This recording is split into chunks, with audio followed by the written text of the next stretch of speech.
Hello and welcome back my green fans and welcome to the new episode of the Agram City. Before I started building the episode 6 area, I also made PO tutorial as you all know, and all the positive feedback and views really made me happy. Especially because it was my first tutorial and I do hope that you managed to follow it. And before we go into the episode, I really need to address all the roads that you see in the beginning of this video.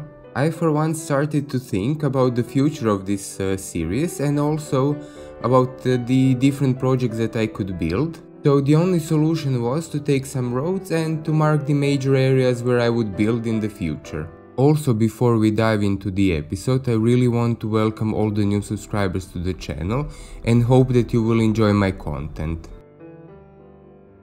And today we have one of the first episodes that will be in a stark contrast to the rest of the episodes so far. And if you look at Zagreb, you will clearly see how it is divided by the central station on this older and the newer parts, and what makes that interesting is that everything then is really close to the train, which you can use to come into Zagreb.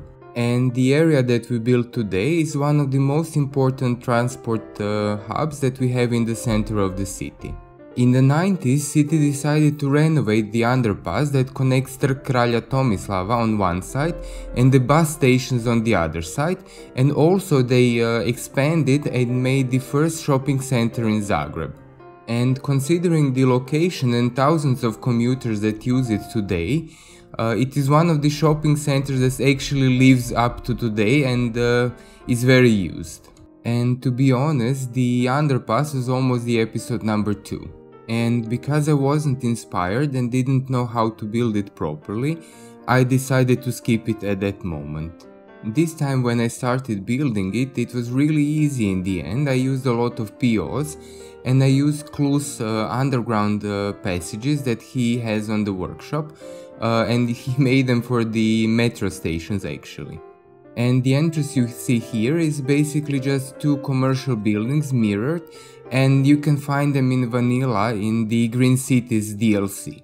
And it is not the perfect replica of how the entrance really looks, but it's very close, as you will see in the picture I will insert shortly.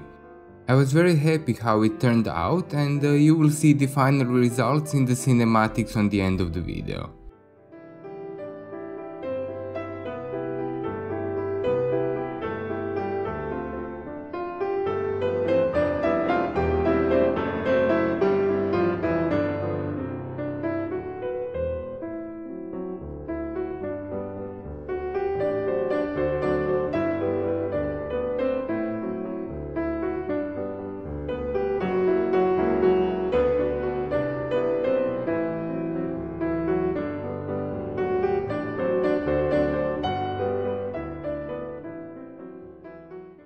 Next thing that you can see here is on Google Earth. It's a building that I remember it was Zagrebačka Banka for years, but I also remember that was also sort of abandoned also for some time.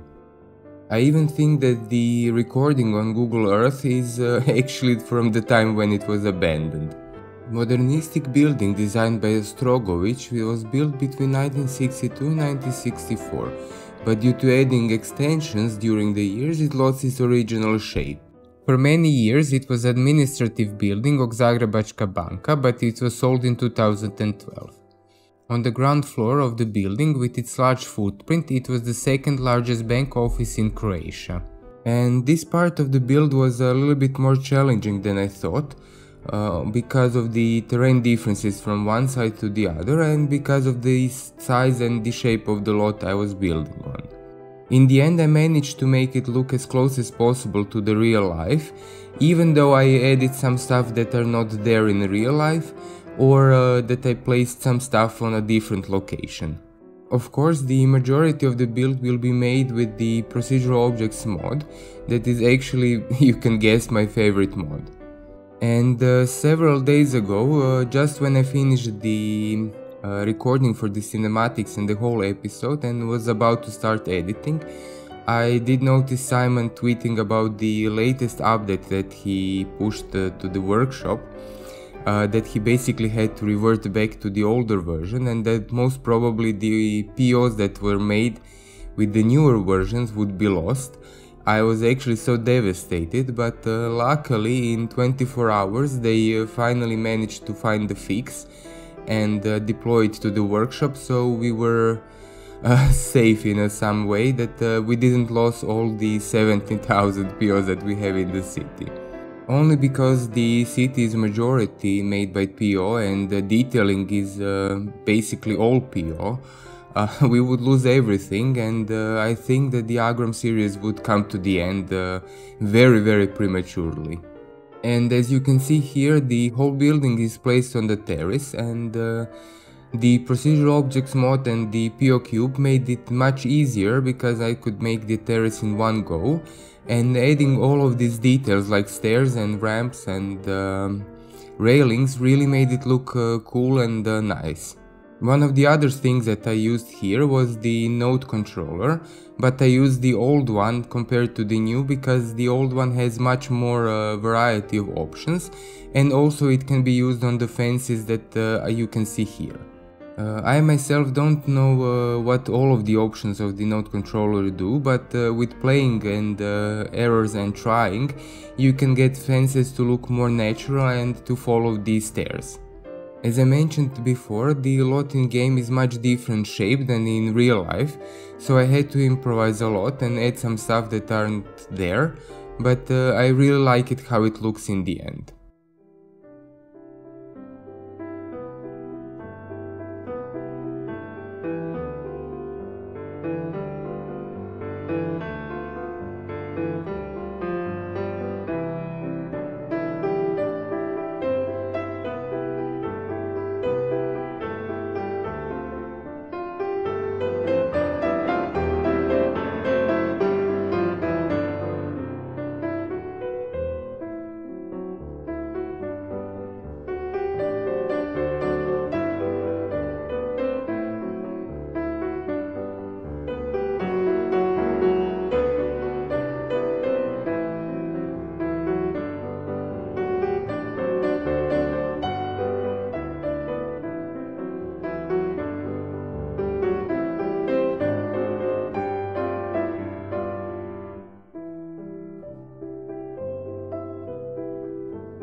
And of course I did forget to add this McDonald's, and I'm adding it now because everyone from Zagreb who knows this place would say that this is something that is missing, so I didn't want to disappoint.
And I think we are coming to the most important part of this build, and that is Zagrebački paromlin.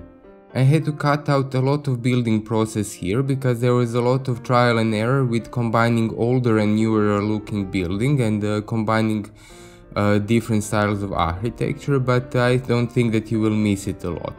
And before I tell you about what I'm building now, I will tell you a little bit about the history of the building itself. And so the Zagrebački paromlin is one of the most important monuments of the industrial architecture, and it was built between 1906 and 1908. It's very important to know that the development of industry and thus the industrial architecture in Croatia began in the 1850s. The development will accelerate in the 60s and the 70s of the 19th century, when the first major industrial complexes begin to emerge throughout Croatia. And to be a little more precise, when the paromlin was built, it was built in two phases between the 1862 to 1906 and then 1906 to 1908. The complex is extremely valuable for studying the development of Croatian architecture as well as studying the development of the new constructive systems and materials. Of course, it is about the application of metal and reinforced concrete structures. And although the metal structure used in the construction in the early 20th century was in use throughout the 90th, the reinforced concrete structures to be made by famous builder Josip Dubski was the first structure of its kind as well as the first use of reinforced concrete in Croatia. During its turbulent history, it changed shape many times and even rebuilt once, and later on even electrified. But in the 1945 it was in the ownership of the company Žito Kombinat that planned to abandon it in the 1980s. And already then in the 80s the conversation about the conversion of the building already started. Accordingly, the Regional Institute of Protection of Cultural Monuments in Zagreb was the first to valorize paromlin and to protect it. On 23 February 1980, they passed a proposal for protection and basic program concept of the future use, and on 14 March 1980, a decision on the preventative protection of paromlin as a cultural monument and a monument to industrial architecture. It should be protected, the decision read, also as a unique example of the steam mill in Zagreb. And by preservation of this factory complex, which witnessed the beginning of industrialization, also show continuity of Zagreb as an industrial center. At the end of 1985, conservation and urban planning documentation was prepared for the construction of the Revolution Square, the area where the paromlin complex is located. In the analysis, it was pointed out that the architectural and aesthetic value of the paromlin complex is reflected in the application of modern structural solutions. Application of skeletal structure, cast iron columns and steel profiles on the mill building and transmission buildings, or as the first application reinforced concrete construction in Zagreb. The first concept on the conservation of the paromlin in 1980 referred to the House of Workers movement and revolution. One of the proposals was the Technical Museum, but the most persistent aspiration is to convert paromlin first into the gallery and then into the Museum of Contemporary Art. Strangely, after the extensive discussion, it was concluded that the museum and gallery sector is not interested in the space. Then a new idea arose to allocate the paromlin space to Croatian archives. And only a day before the fire, a meeting was held in the same committee, at which it decided that the archives should be located in Paromlin when the plans moved to Resnik. On March 8, 1988, Paromlin suffered a tragic fate, the agony which will last to this day.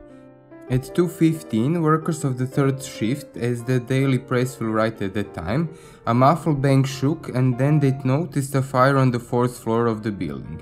It soon took over the old oak structures, so even though the fire brigades arrived quickly and the workers themselves tried to localize the fire, nothing could stop it. To this day, Paromlin has been unlucky and continues to decline due to years of neglect. Then in February 2013, the entire south wall of the main building collapsed. But already in 2014, he suffered an even worse blow when a private company, on the orders of Zagreb city office, started illegally demolishing building to the ground. Luckily, they stopped them in time and they didn't manage to demolish everything. Unfortunately, in 2020, Zagreb was hit by a massive earthquake that damaged the building even more. And now we come to the latest idea, that is that the Paromlin should be a library, and that is the one idea that I decided to build here. And because there were so many ideas and plans how this library should look, I decided not to replicate any of them and just build something from my own imagination.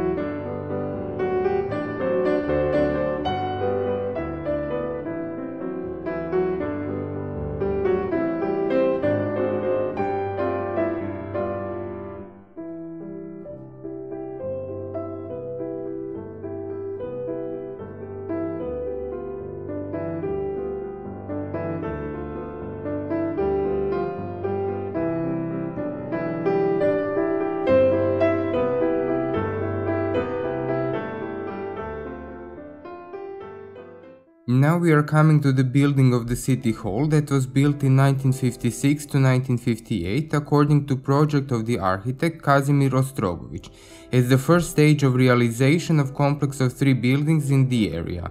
Unfortunately, while I was building, I haven't even known that this building was supposed to be a much larger complex, so I only built it how it is in real life now, but if I did know, I might have opted out for that solution. It is interesting that even though the project was built on a different plot than originally conceived and only in the 1/3 of it, it clearly maintained a clear concept and strength and urban quality of space it defines. It was built in the spirit of modern architectural principles, both functionally and aesthetically, with the successful application of modern and classical materials.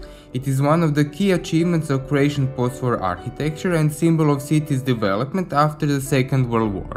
During the construction, the funds for the completion of the entire complex disappear, and the realization of the skyscraper and the building of the council halls is left for a better time, which as we see has not yet arrived.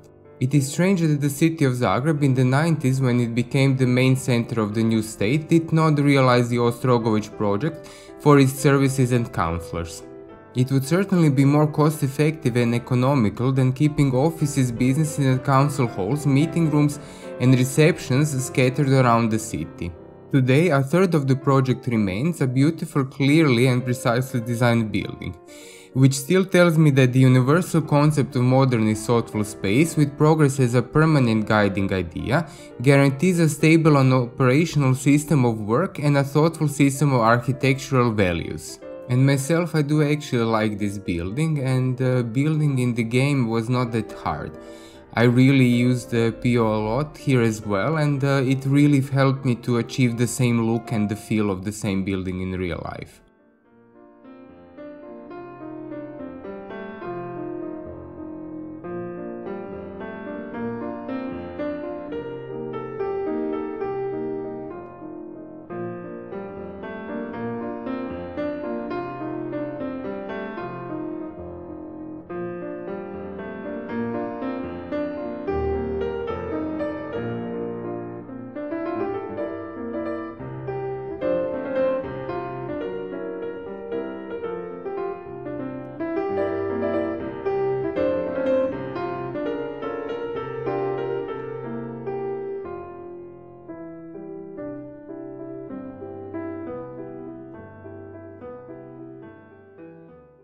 On this side as well we have these large residential blocks that urbanistically for some might be ugly, but for me I think that they are a very nice combination of residential high buildings and the parks that surround them as well.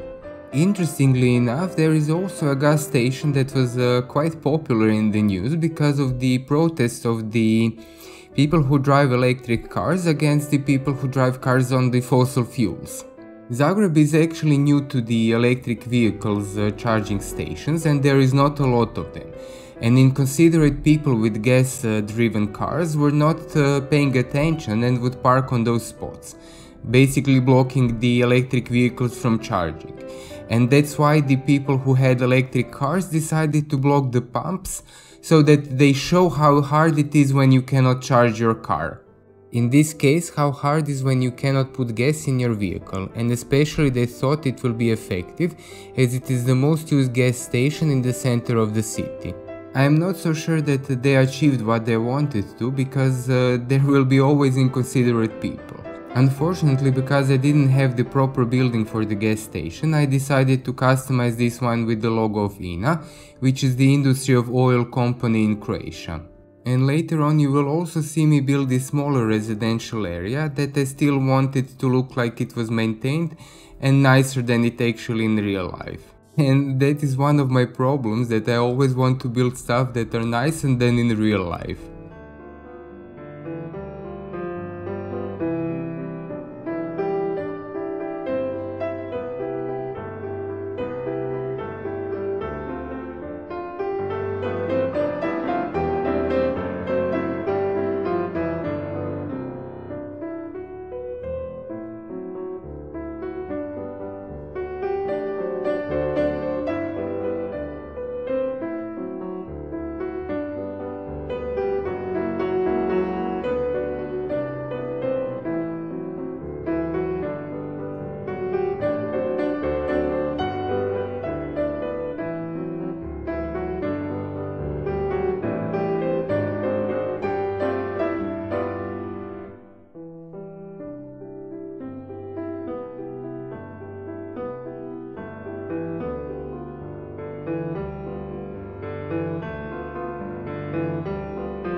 And now we are coming to the last of the important buildings in this episode, and that is Concert Hall Vatroslav Lisinski. The decision to build a new multifunctional hall in Zagreb was made in 1957 when a team of architects led by Marijan Haberle won the design contest. The construction began in 1961, but flooding and financial difficulties pushed the completion date into the next decade.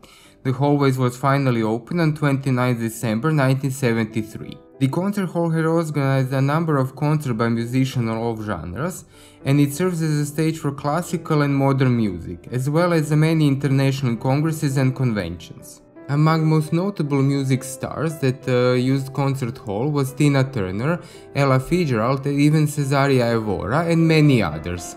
Lisinski Hall has long overgrown the confines of Zagreb and Croatia and has become a meeting place of Croatian culture with other world countries.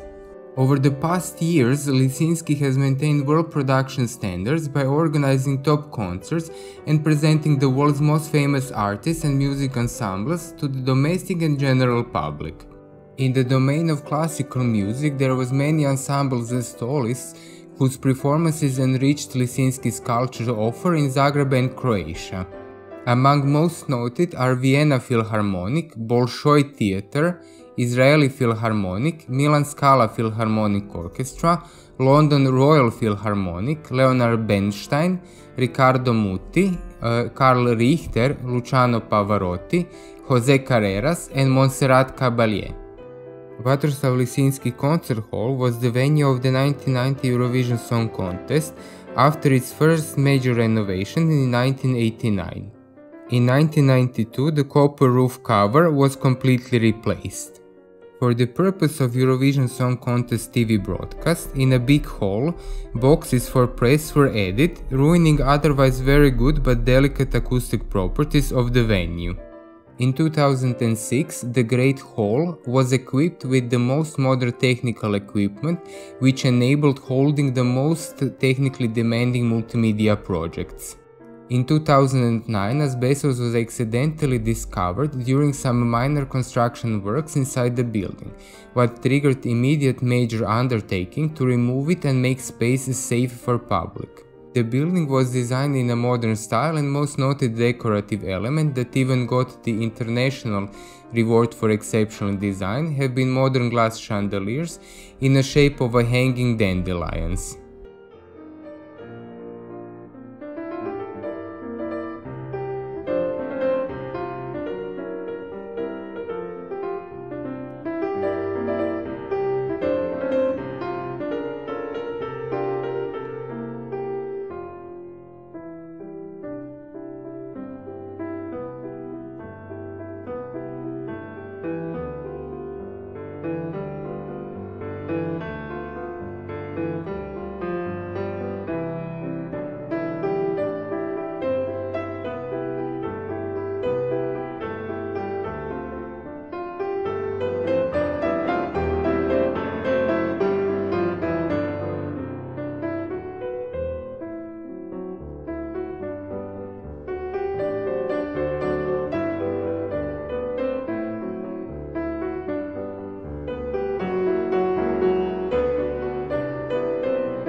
And that is all for today. I do hope you enjoyed the episode and that you learned something interesting. In today's cinematics you will hear symphonic poem Sunny Fields by Croatian composer Blagoje Bersa, that was one of the musical compositions performed at the opening of the concert hall Vatroslav Lisinski. Once more, I also want to thank you for all the support and welcome in the new subscribers. It all means a lot to me. And of course, if you are new here, you liked what you've seen in this episode and want to see more, you can always subscribe and ring a bell to get notified when I upload new episodes. It's free. Until the next video, stay safe and healthy.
Bye.